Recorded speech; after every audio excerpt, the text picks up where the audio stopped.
They told you it was outside, but the kingdom was always within. Divine Wolf. Let me share a technique that I use whenever I'm in solitude or um, observing something with too much judgment on it to a point it stays solid. I'm fit to express to you very briefly what I do that makes reality turn into what I want it to be and not what is presented. It ain't no different than if you go to a restaurant and they give you your food that you ordered and it's not what you want. You ask them to, hey, this ain't what it is. Can you please, redo it or whatever, right? All right. Once you understand energy, frequency, vibration, then you would understand that reality ain't as solid as we all were taught based on wherever you were brought up at. But the United States, we wasn't taught about spirituality. And we only were taught to a certain level of what science was, which is they are one and the same. And us as observers, we live in the middle of what potentially can be experienced and what already was created and is now being experienced. See, when we look out into our reality, we're not seeing what is really taking place in the presence unless we are present. Let that sink in.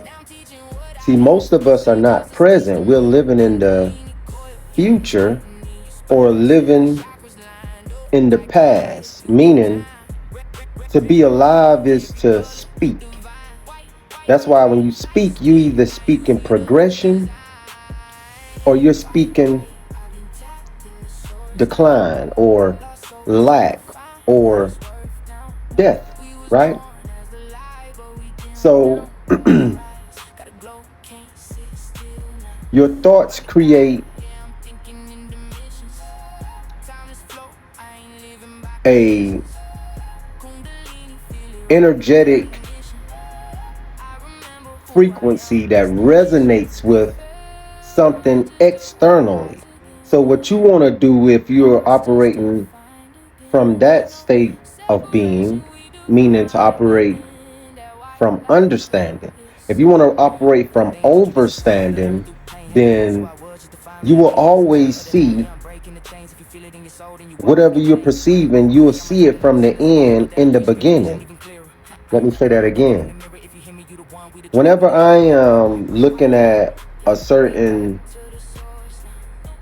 business idea, service to put together to express throughout different communities or different states, I always see it in my imagination from a start to the end. And then when I see the end, I dwell in the end. And from dwelling in the end result of what I could see from that state of being, it operating at its highest level, as well as seeing me in the imagination, in that vision, seeing the people, places, and things that based on where I'm at that time, I can see where we can collaborate together, and that right there is already done. And then what I do is I don't attach to it like, yeah, that gotta be like that, or yeah, man, if it don't work like that, then it must be ain't gonna work. I don't do none of that. My mind don't come into play until I am given the action. And how that looks is my mind be waiting, well, my body waits on the mind to get the soul in alignment. And the soul is my character. So my character persists on, my character is a collective of mind, body, and soul. So in other words, my actions based on the idea, I gotta move towards it. So first thing I'm gonna do is say, okay, what do I need to do to make the first step? And a lot of times people think it takes money. Everything that I've ever experienced, stepping into it, it was never money that did it. But I didn't never realize it until a certain point in my journey. I started realizing, like, hold up, money is an illusion. The most important thing is connections and learning how to maintain and be disciplined with what you would call the little that you have, and don't let that dictate your governor on how fast you move on the idea when it comes down to research, trial and error. You know, you want to try your best to shoot out quick, because the quicker you can get the feedback, the quicker the structure can be stronger. When me and my wife went back down to South Carolina to open the second location for the home care part of that branch, that was a scary feeling. And we're still in that process right now, meaning I know we got to go down there this week coming up to interview an admin. And see, the unknown is where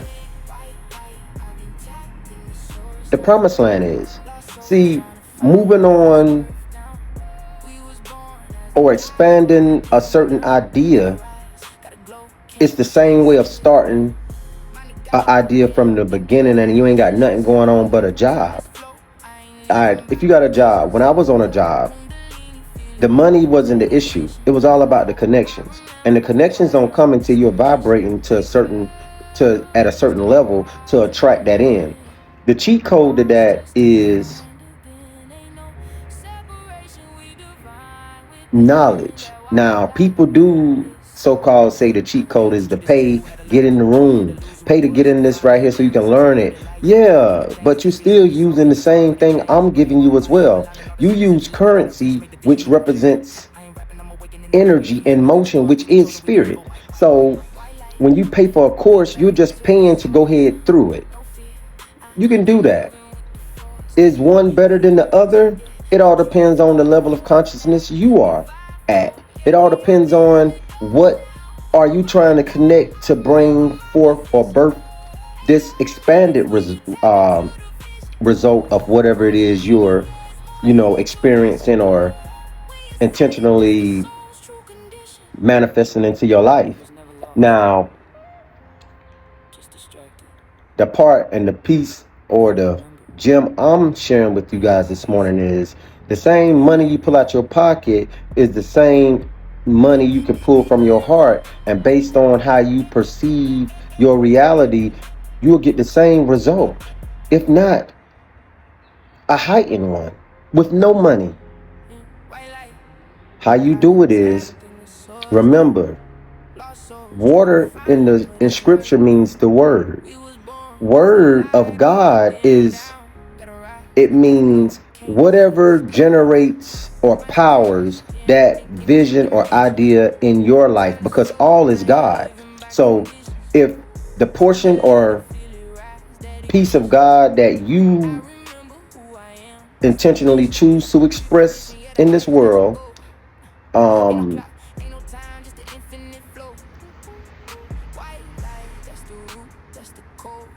I want to say, based on the idea, each idea requires you to do something in order to know how to set it up. So you start studying based on whatever that lane is. I don't care what it is. Use YouTube. You don't have to buy these books. You'll start to find out that every book is the same thing expressed in a unique way of the same I or the same I am. So what you do is, you want to cook, you start studying up on that, looking up on YouTube how people do these things. How did they roll it out? What helped them get it started? And as you start doing these things, implement technology. Use things like ChatGPT, whatever AI bot you operate with, and ask it the questions. Now, mind your ChatGPT is only going to reflect back to you the intellect that you embody. So my ChatGPT will be different from your ChatGPT because it's only a reflection of whoever the person that's operating it is. Because if you start communicating with your chat at a certain level of prompting, and I'm communicating with mine with a heightened level of prompting, meaning how you access something determines the depth or the degree of the answer. And see, once you understand that, then you'll start understanding that the only thing separates you from who you see you being in your heart is information.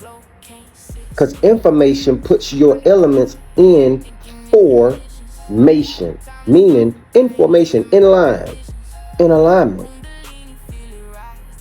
So if you want your idea, your vision, this thing that you can't let go of no matter what, then you got to put it in formation.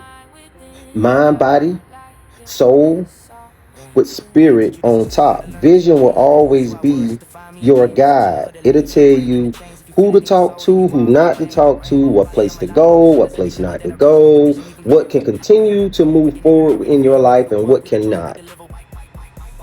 And you gotta love/know thyself enough to know this is of me or this is not of me no longer. Because at a certain point in your life, yeah, that person, place, or thing may have helped you. I remember when I was smoking marijuana, it helped me. I had to learn how to balance that though, because once you understand life is neutral and it's going to give you what you give it energetically, meaning from your thoughts, how you feel about situations, and how you interpret situations when you come in front of a situation that you may raise a eyebrow up about. Can you look at that without even being bothered, knowing that it's just something playing on a screen, a reflection to show you something? Because see, why I'm telling you guys to be fluid, and that manifestation is not as hard as what people think. But people think that it's magic, but it's not magic, it's magnetism, where we are electrifying beings. We are electrical. So the man being electric and the woman being magnetic. That's why the magnetic field not being connected, we not being tapped into the feminine, disconnected our electricity on being able to pull in what we want. So only thing we were doing was constantly powering something that was dead, right? So once you anchor back in or tap back into your feminine nature, where on the right side of the brain, right, or the right hemisphere, you then tap back into creativity, expansion, seeing things from a higher perspective, being able to have emotional intelligence due to studying yourself. You become a scientist that studies the way the mind operates. Why did I think like that? Why did I perceive that way? Well, they said that these are cars on the interstate, but why do I perceive it as ideas running through people's minds? They say take the narrow path. Well, the highway moves slower than the interstate. And the interstate seems as if it's a narrow path. So is this just a representation of the inner world? When you take that path and move like that, although you in the physical world? Or, you see what I'm saying? You start questioning. You question everything. Because when you take the label off of anything, you then see the energy behind it, and then now the truth is birthed. Ain't no different if you say, all right, well, let's not say that's a family member, and let's judge it based on the energy. Do y'all help each other when it comes down to communicating, billing, um, sharing things with each other?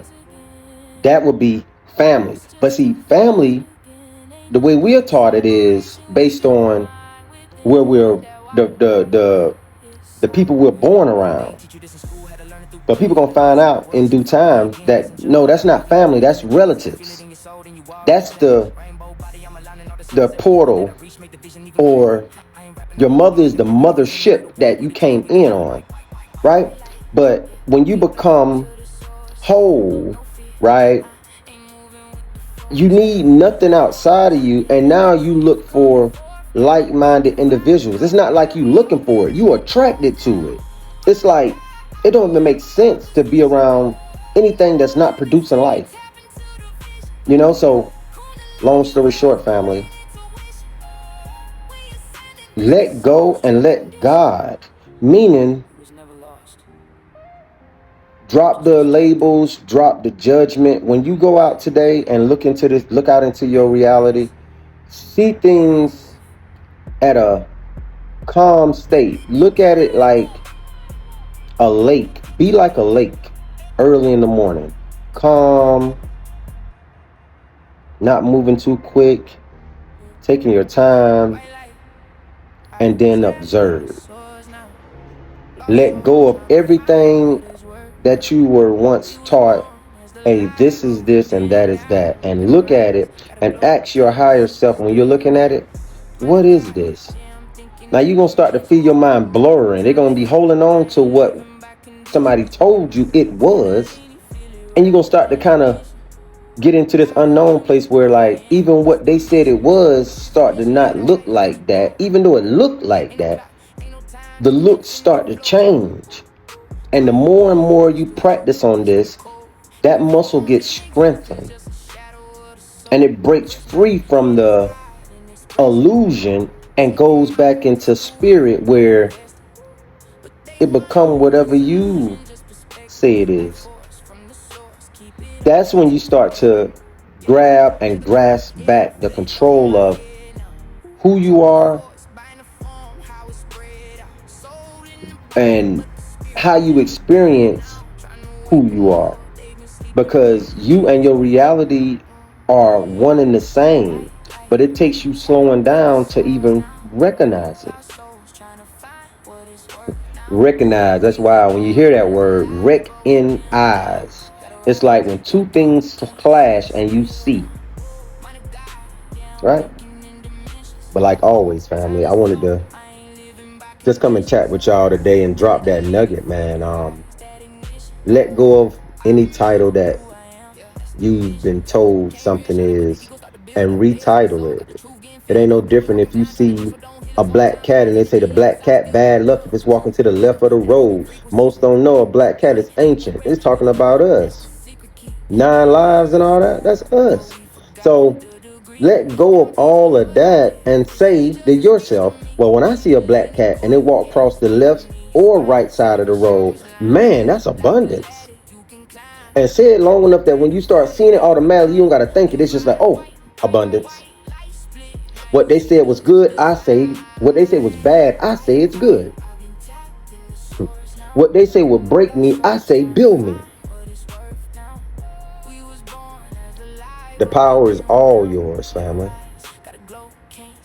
But I can understand how challenging it could be reprogramming something so sacred. Neuroplasticity is basically what our mind, like how it operates. It transforms based on whatever it's intaking. That's why I watch what you're paying attention to. You're constantly shaping your reality due to how you're shaping your mind. Go on your timeline. Your algorithm will show you where you're at heart and mind. When you come into coherence, your timeline changes, everything changes, things start falling apart. Let them fall. Whatever stays, let it stay. Whatever go, let it go. Live your life. But like always, as above, so below. One love, family. The podcast, it's a shift in consciousness. Every topic on the Divine Wolf podcast is designed to awaken, challenge, and transform how you think, feel, and live. Tap in or stay asleep. Just distracted. Now you remember. Now you rise. Divine Wolf.